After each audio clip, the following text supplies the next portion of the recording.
Assalamualaikum warahmatullahi wabarakatuh. Perkenalkan, nama saya Putri Rasta Susyawati. Saya mahasiswi Prodi PGMI STAI Persis Garut. Di sini saya akan memenuhi salah satu persyaratan untuk UAS. Bismillahirrahmanirrahim. Alhamdulillahirrahmanirrahim. Pada kesempatan siang hari ini, saya bisa bertemu dan akan berdiskusi langsung dengan salah satu guru di MI Muhammadiyah, yaitu Ibu Najmi Tazkiyah. Halo, selamat siang Ibu Najmi. Jadi langsung saja di sini saya ingin berdiskusi tentang bimbingan konseling di sekolah SD maupun MI. Menurut Ibu Najmi, apa itu bimbingan konseling di SD ataupun di MI? Langsung saya jawab ya. Untuk secara rinci untuk bimbingan konseling itu di MI dan SD sih pasti cukup aneh ya, karena bukan seperti di sekolah SMP atau sanawiyah lebih rinci. Tapi kalau di SDMI itu lebih ke kesiswaan atau bisa langsung ditangani oleh gurunya. Seperti misalkan ada suatu masalah di suatu kelas itu, baik dalam permasalahan pembelajaran atau pembahasan lain, bisa ditangani oleh wali kelasnya, mungkin bisa oleh kesiswaan atau oleh kepala sekolahnya. Tapi di sini di sekolah MI Muhammadiyah ini tidak ada khusus BK-nya, bimbingan konselingnya, tapi lebih ke masing-masing wali kelas. Misal ada permasalahan dalam pembelajaran, orang tua bisa berdiskusi langsung dengan wali kelas, apa permasalahannya, bagaimana solusinya. Ada masalah-masalah lainnya, meskipun bimbingan konseling ini bukan selalu tentang masalah ya. Ada beberapa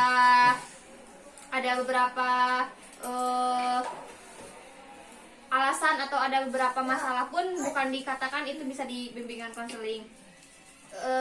Untuk lebih dalamnya di MI ini paling ada dalam permasalahan di pembelajaran yang bisa langsung, misal ada beberapa siswa di kelas ada yang sering tidak masuk.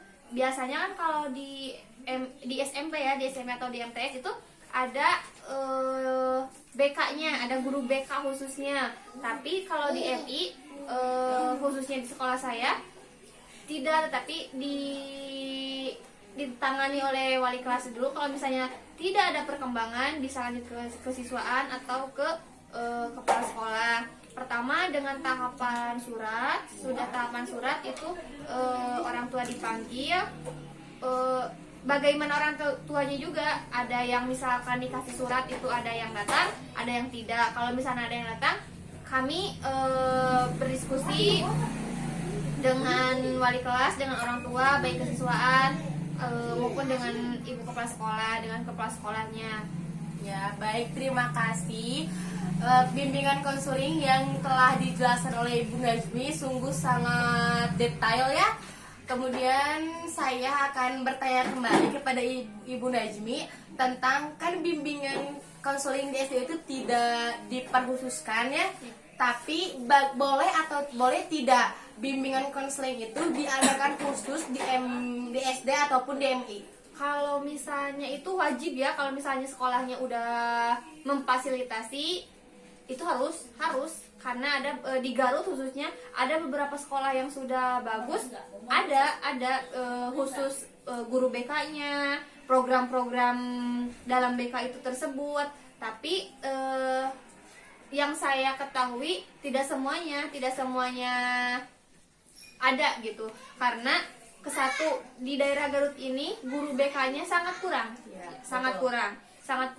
Ada beberapa lulusan guru BK tetapi tidak bisa terjun langsung ke sekolah khususnya SDMI, karena SDMI lebih ke dibimbing langsung anak-anak. Kan kebanyakan ada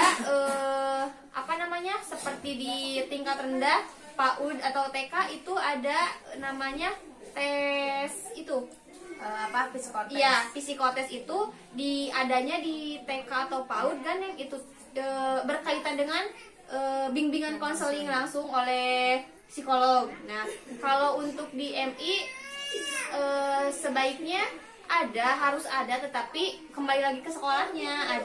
Kalau mampu ya, kalau memfasilitasi ya ada, kalau tidak ya kita manfaatkan saja guru-guru atau kepala sekolah. Ya mungkin karena tidak dikhususkan guru BK untuk di SD dan MI, kemudian setiap guru di SD dan MI berhak memiliki ilmu tentang bimbingan konseling.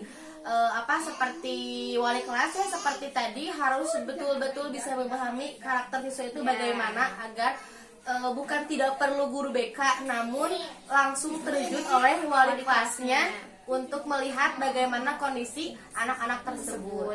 Jadi bukan tidak ya, tetapi itu kembali lagi ke sekolah-sekolahnya. Baik sekolah itunya sudah menunjang, sudah memfasilitasi ya silakan. Tapi untuk sekolah saya belum bisa. Pertama belum bisa, dan belum ada gitu. Soalnya guru khusus bimbingan konseling itu, guru BK itu sangat jarang. Meskipun ada banyak, misalkan tiap tahun banyak lulusan bimbingan konseling, banyak lulusannya, tapi tidak semua bisa terjun ke sekolah gitu. Karena kan guru BK itu bukan hanya sekedar guru seperti kita mengajar, betul. Terus meneliti anak-anak, tidak seperti itu. Tapi guru BK itu harus ada programnya. Misalkan kan anak bermasalah tidak langsung main panggil saja, tapi kan harus dianalisis dulu apa permasalahannya, terus bagaimana latar belakangnya ini gitu kan. Kalau yang saya alami sih, waktu ada bukan mengalami ya, belajar dengan guru BK itu dari kelas 1 sanawiyah. Kelas 1 sanawiyah saya belajar BK itu khusus dan lulusan asli BK. Namanya Al Ustadz Apip, sekarang udah jadi dokter asli guru BK-nya. Jadi bukan hanya belajar kita ada masalah terus dipanggil ke BK dengan kata lain takut atau bagaimana, tetapi BK itu lebih ke diskusi sharing mungkin, bagaimana permasalahannya, kenapa bisa seperti itu, terus mengapa, ya sharing gitu, diskusi sebagaimana apa latar belakang membuat si anaknya itu terbuka kepada kita gitu.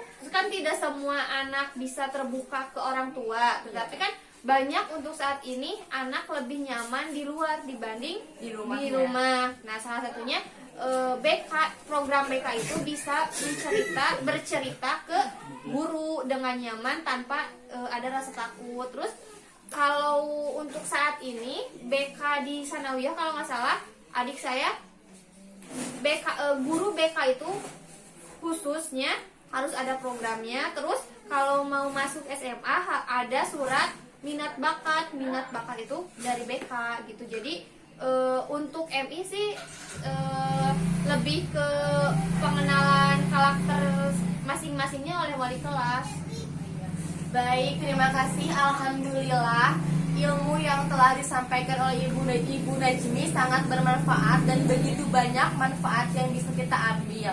Mungkin hanya itu Ibu Najmi. Terima kasih atas ilmu yang telah diberikan. Semoga bermanfaat.